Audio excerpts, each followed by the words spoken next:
నన్నెవడరా పీకేది, నన్నెవడరా పీకేది?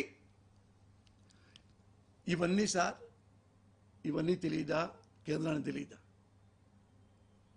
తెలీదా? తెలుసు తెలుసు, కానీ భయం. ఎందుకో తెలుసా? మోడీ, నా జోలికి వచ్చావా?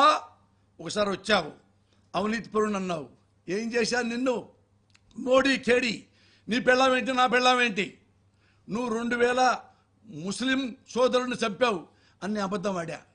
నువ్వు భయపడిపోయావు, అందుకని నా జోలికి రాడు. ఇంకేం చేశాను తెలుసా? నువ్వు నన్ను అవినీతిపరుడు అంటావు అని చెప్పేసి కర్ణాటక కాంగ్రెస్కి కొన్ని వేల కోట్ల హవాలాదారు పంపించాడు, బీజేపీని ఓడించాడు.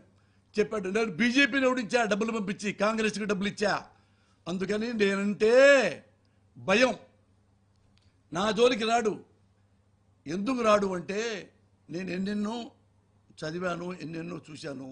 ఫైనల్గా డిస్కషన్ చేసుకుంటే ఏం జరిగిందంటే, భారతదేశంలో నెంబర్ 1 డాన్ ఎవరయ్యా అంటే చంద్రబాబు నాయుడు. ఇంకా మనం ఏం చేస్తాం? జగన్మోహన్ రెడ్డి ఇంటికి డైరెక్ట్గా వచ్చేసి మర్డర్ చేయగలడు. డాన్ ఏం పీకుతారు ఎవడైనా కానీ? ఏముంటుంది కేంద్రం దగ్గర? కేంద్రం ప్రధానమంత్రి ఉంటాడు, ఉంటే హోమ్ మినిస్టర్ ఉన్నాడు, ఉంటే ఐఏఎస్లు ఉన్నారు, ఉంటే ఏంటి?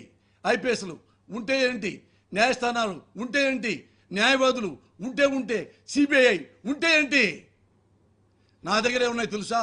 నా దగ్గర డబ్బులు ఉన్నాయి, నా దగ్గర హవాలా ఉంది, నా దగ్గర మాఫియా ఉన్నాడు, నా దగ్గర సుపారీ వ్యవస్థ ఉంది. ఎవరినైనా ఏవైనా చేయగలను.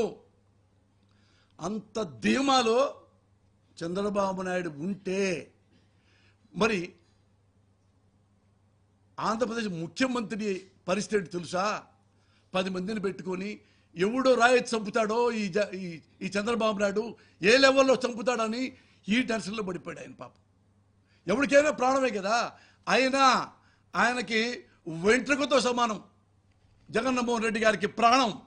ప్రజలు నా యందు ఉన్నంత కాలం, దేవుడు నా పట్ల ఉన్నంత కాలం నా ప్రాణాన్ని దేవుడే చూసుకుంటాడు, నా జీవితాన్ని నా ప్రజలే చూసుకుంటారు అని ప్రజల మధ్యలో ఇప్పటికి షేక్ హ్యాండ్లు ఇస్తూ, ఇప్పుడే అమ్మమ్మల్ని హక్ చేసుకుంటూ, చెల్లెమ్మల్ని హక్ చేసుకుంటూ, మీరుండారు నాకేం బాధ లేదమ్మా, మీరున్నంత కాలం నేను ఉంటాను, కాలం ఉన్నంత కాలం కాకపోయినా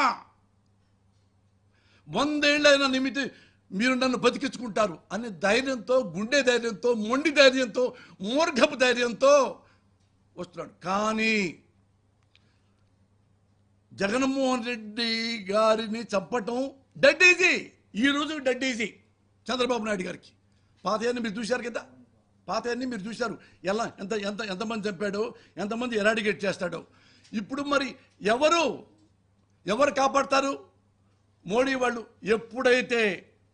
ఎప్పుడైతే నరేంద్ర మోడీ గారు పబ్లిక్లో నారా చంద్రబాబు నాయుడు గారిని పెద్ద అవినీతిపరుడు అని మళ్ళీ ఆఫ్టర్ ఆల్ 2 ఎంపీల కోసం మళ్ళీ ఇదే చంద్రబాబు నాయుడిని మేరా దోస్త్ మేరా దోస్త్ అని పాట పాడుకుంటూ ఇద్దరు వాటేసుకుని ఇక్కడ ప్రెస్ మీట్ పెట్టారు.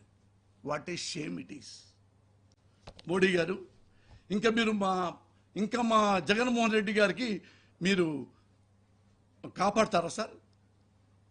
ఎట్లా కాపాడతారు సార్? మీరు ఓ చంకలో మీరు చంద్రబాబును పెట్టుకొని ఎట్లా సార్? అవినీతి పోవడం మీరే అన్నారు.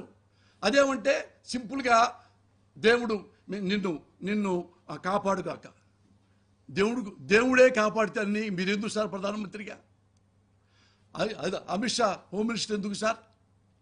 అంటే దేవుడు వచ్చి కాపాడతారు తప్ప ఇక చంద్రబాబు చేతుల్లోంచి మీ వల్ల కాదనమాట. మీ వల్ల కాదనే మీరు మాట్లాడలేరనే, మీకు చంద్రబాబు నాయుడు అంటే భయం అనే నేను ఒక మహానుభావుడిని నేను వేడుకుంటున్నా, లెటర్ రాయబోతున్నా. ఆ మాటే భారతదేశ సర్వోన్నత న్యాయస్థానంలో అధిపతి, supreme court chief justice Shri Chandrachud గారు. ఆయన మోస్ట్ హానెస్ట్. నేను చూసా చాలాసార్లు. అంతకుముందు కూడా చిన్న వాళ్ళను కూడా ప్రభుత్వాలు జైల్లో పెడితే ఆయన దగ్గర చూసి ఇది తప్పు అని జర్నలిస్టులు కూడా బయటికి తీసుకొచ్చిన మహానుభావుడు. అంత గొప్ప హానెస్ట్ జడ్జి. నాకు ఆ నమ్మకం ఉంది ఆ జడ్జి మీద. వాళ్ళ నాన్నగారు కూడా చాలా గ్రేట్. చాలా సంవత్సరాలు ఆయన కూడా చీఫ్ జస్టిస్ అయ్యాడు. ఇప్పుడు ఈ మహానుభావుడు చంద్రచూడ్ ఒక్కడే ఈ భారతదేశంలో ఎవడు ప్రాణమైనా కాపాడగల సత్తా ఆ మహానుభావుడికే ఉంది. ఆ మహానుభావుడికే నేను లెటర్ రాయబోతున్నా. అయ్యా, ఏమడగట్లా మేము, న్యాయం కూడా వద్దు, ఆంధ్ర రాష్ట్రం రండి, ఒక రోజు తిరగండి, మా ముఖ్యమంత్రి పరిస్థితి ఎలా ఉందో, చంద్రబాబు నాయుడికి అహంకారం ఎలా ఉందో, లెక్కలేనితనం ఎలా ఉందో ఒకసారి మీరు చూడండి. మీరు మా ముఖ్యమంత్రి గారిని కాపాడండి. అదే నేను మీకు రాయబోతున్న లెటర్. ఈయన ఉన్నాడు మన భారతదేశంలో, ఇంకా న్యాయం ఉందంటానికి చంద్రచూడ్ గారే నిదర్శనం. ఆయన ఒక్కడే మా జగన్ గారిని కాపాడుతాడని నమ్మకం ఉంది. అందుకే ఆయన రిక్వెస్ట్ చేస్తున్నా, సార్ నాకైనా అపార్ట్మెంట్ ఇవ్వండి, లేదా ముందుగా లెటర్ రాస్తున్నాను, మా జగన్ బాబుని కాపాడండి అని. గ్యారంటీగా ఎంత లేట్ అయితే మాకంత ప్రమాదం. ఎనీ టైం 24 గంటల్లో కూడా చంద్రబాబు నాయుడు గారు ఎలా చంపాలి, ఇది మిస్ అయింది, ఎలా చంపాలి, ఇది మిస్ అయింది, ఎలా చంపాలి, ఇది మిస్ అయింది, ఇది మిస్ అవ్వకుండా ఎలా చంపాలి జగన్మోహన్ రెడ్డిని అదే ఆలోచిస్తూ కూర్చున్నాడు. అర్థమైందా? అందుకని నేనేమంటున్నా అంటే, ఆంధ్రదేశ ప్రజల్ని దయచేసి ఇలాంటి దుర్మార్గుడికి, ఏది ఎన్టీ రామారావు చంపిన దుర్మార్గుడికి, రంగాన్ని చంపిన దుర్మార్గుడికి 23 సిగ్గు లేకుండా పబ్లిక్గా జగన్మోహన్ రెడ్డిని సైకో అని, జగన్మోహన్ రెడ్డి రౌడీ అని, జగన్మోహన్ రెడ్డిని అవినీతిపోడని చెప్పి ఆయన ప్రజలు ఇచ్చిన 23 ఎమ్మెల్యేని నువ్వు సిగ్గు లేకుండా మొదలుపెట్టి కొని ఇంకా అతని మీద నువ్వు అవినీతిపోడని చెప్తావా? పబ్లిక్గా దండలు బేరేసి. అలాంటి వాడు గుర్తుపెట్టుకున్నమ్మా ప్రజలు, ముఖ్యంగా పేద ప్రజలు. మీరు అతను ఏవైనా చేస్తాడు. ఏది హైదరాబాద్లో కనుక ఇది ఇట్లాంటి వాడే, చంద్రబాబు లాంటి వాడే ఒక డైలాగ్ చెప్పాడు, హైదరాబాదులో అన్నీ ఉన్నాయి, రైలు మార్గం ఉంది, బస్సు మార్గం ఉంది, విమాన మార్గం ఉంది, సముద్ర మార్గం లేదు. అందుకని నాకు ఓటేస్తే హైదరాబాద్కి సముద్రాన్ని తీసుకొస్తా. సముద్రాన్ని ఎలా తీసుకొస్తావురా నువ్వు అంటే, ఏమయ్యా 1947లో మనకి స్వతంత్రం లేదు, స్వతంత్రం తెచ్చుకోలేదా, అలాగే సముద్రాన్ని తెచ్చుకుంటా అన్నంత దుర్మార్గుడు నారా చంద్రబాబు నాయుడు.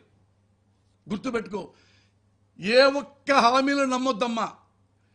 మీరు జీవితకాలం సంతోషంగా ప్రశాంతంగా మీ ఇంటికే డైరెక్ట్గా మళ్ళా ఆడపడుచులు వాలంటీర్ల పేర, అన్నదమ్ములు మీ మనవళ్ళు వాలంటీర్స్ పేర మీ ఇంటికే వచ్చి